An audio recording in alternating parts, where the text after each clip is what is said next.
இது mark steel, ராணுவ ஆயுதங்களை வெளிப்படுத்தும் டிபார்ட்மெண்ட் ஹெட். இவர் கூறுவதை கேளுங்கள். I have to tell people 5G is a killer. I'm Mark Steele. Anybody who hasn't heard me, I'm a weapons systems head-up display expert, one of the leading experts in the world. I've actually brought cover in relation to this, and the reason I became an expert was to invent it. இவ்வளவு ஆபத்தான இந்த 5Gயை ஏன் டெலிகம்யூனிகேஷனில் புகுத்தி இருக்கிறார்கள்?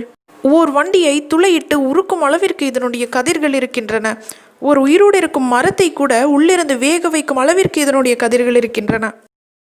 அது எப்படிப்பட்ட கதிர்கள் என்றால் 2Gயில் உபயோகப்படுத்தப்பட்ட ஃப்ரீக்வன்சி 1.9 GHz, 3Gயில் 2.1 GHz, 4Gயில் 2.5 GHz. ஆனால் 5Gயில் மட்டும் திடீரென்று 95 GHz ஃப்ரீக்வன்சியை பயன்படுத்துகிறார்கள். அதுவும் இது பரிசோதனைக்கு உட்படுத்தப்பட்ட டெக்னாலஜி இல்லை என்கிறார்கள்.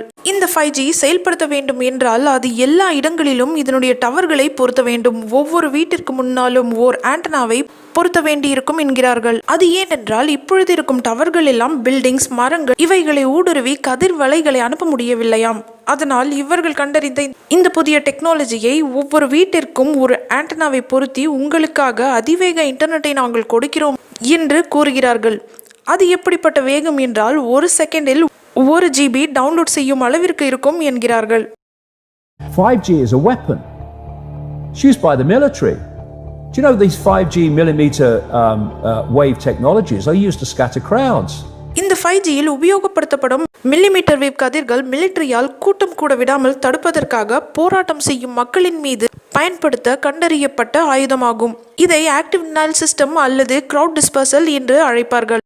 இது இப்படித்தான் வேலை செய்யும். போராடும் மக்களின் மீது மில்லிமீட்டர் வேவ் கதிர்களை செலுத்துவதனால் அவர்களின் உடம்பு ஒரு மைக்ரோவேவ் அவனின் உள் இருப்பது போல் பற்றி எரியும். உடலில் உள்ள உஷ்ணம் தாங்க முடியாமல் அங்கிருந்து ஓடிவிடுவார்கள். அந்த கதிர்வலைகளின் தாக்கம் அதிகமாக இருந்தால் உடல் வெந்து தீக்காயங்கள் ஏற்படும். தொடர்ந்து ஒருவரின் மீது இந்த கதிர்களை செலுத்துவதன் மூலம் உடலில் பல பிரச்சனைகள் ஏற்பட்டு கடைசியில் மரணம் நிகழும். இந்த டெக்னாலஜியை தான் இப்பொழுது 5G என்கின்ற பெயரில் ஒவ்வொருவரின் வீட்டின் முன்னால் வைக்க திட்டமிட்டிருக்கிறார்கள். இந்த 5G இது மட்டும்தான் செய்யுமா என்றால் இல்லை. இந்த 5G டவர்கள் அனுப்பும் கதிர்வலைகள் சுற்றுச்சூழலில் இருக்கும் ஆக்சிஜனை எரிக்கும் தன்மை கொண்டது. அதாவது வெறுமே 10 GHz கதிர்வலைகளை அனுப்பினாலே போதும் அட்மாஸ்பியரில் இருக்கும் ஆக்சிஜன் மாலிக்யூல்கள் இந்த ஃப்ரீக்வன்சியை தன்னுள் இழுத்துக்கொள்ளும். இதனால் ஆக்சிஜன் மாலிக்யூலில் மாற்றங்கள் ஏற்படும். பிறகு ஆக்சிஜனாக இருக்காது. பிறகு நாம் சுவாசிக்க ஆக்சிஜன் இல்லாமல் போய்விடும் என்கிறார்கள் ஆராய்ச்சியாளர்கள். இப்பொழுது உங்களில் பலர் யோசிக்கலாம், அட்மாஸ்பியரில் ஆக்சிஜன் இல்லாமல் போனால் என்ன, நாங்கள் ஆக்சிஜன் சிலிண்டரை வாங்கி சுவாசித்துக் கொள்வோம் என்று நீங்கள் நினைத்தால் அது முற்றிலும் தவறு. ஏனென்றால் இந்த 5Gயின் மில்லிமீட்டர் கதிர்கள் நம் மனித உடம்பில் ஊடுருவும் பொழுது நம் ரத்தத்தில் உள்ள இரும்பை அது முற்றிலுமாக அழித்துவிடும். அதாவது ஹீமோகுளோபினில் உள்ள அயனை முற்றிலுமாக அழித்துவிடும். அப்படியாகும் பட்சத்தில் நீங்கள் ஆக்சிஜன் சிலிண்டரை வைத்து சுவாசித்தாலும் உங்கள் ரத்தத்தில் அயன் இல்லாத காரணத்தினால் ஆக்சிஜனை உங்கள் ரத்தம் எடுத்துக்கொள்ளாது. சோ உங்களால் சுவாசிக்க முடியாது என்கிறார் doctor Rashid Ali butter.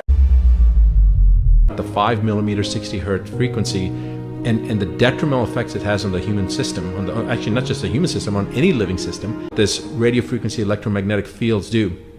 And they have an impact on all living things, no matter whether it's 1G, 2G, 3G, I won't say beyond that. But regardless of what level it is, it's always had some type of an impact on physiology. But the most recent version of it creates some very noticeable metabolic changes, and these changes have an impact not only on the immune system but also on the cell membrane integrity, so basically the propagation of cancer. So you've got other aspects from this technology that cause lymphocyte subpopulation suppression.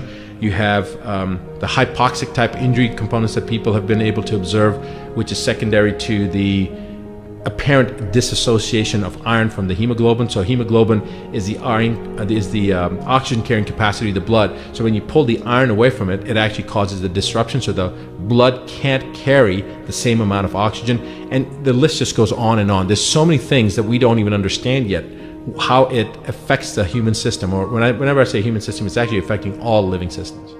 It's definitely going to affect all life on the planet, because you're talking about a radio frequency electromagnetic field that's going to envelop the entire planet, and it's a global microwave technology. Essentially, it's throwing off the entire magnetic grid of the Earth essence, the human frequency that the earth resonates with. You can think of it as the pulse of the planet.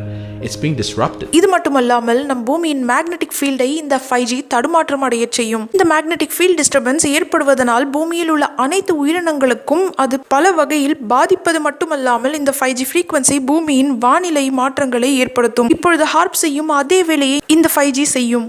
அதன் விளைவு அதிக மழை, நிலச்சரிவு, சூறாவளி, அதிக அளவில் பூகம்பங்கள், tsunami போன்றவை வர துவங்கிவிடும். சுருக்கமாக இந்த 5G ஹார்ப்பை விட ஆபத்தானது.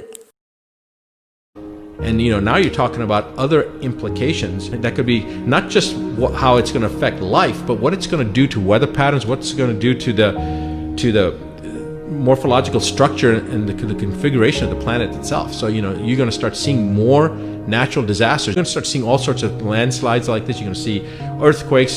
There's been more earthquakes occurring. You're going to see all sorts of other natural disasters starting to increase because we're disrupting the Earth's magnetic grid. One of the things that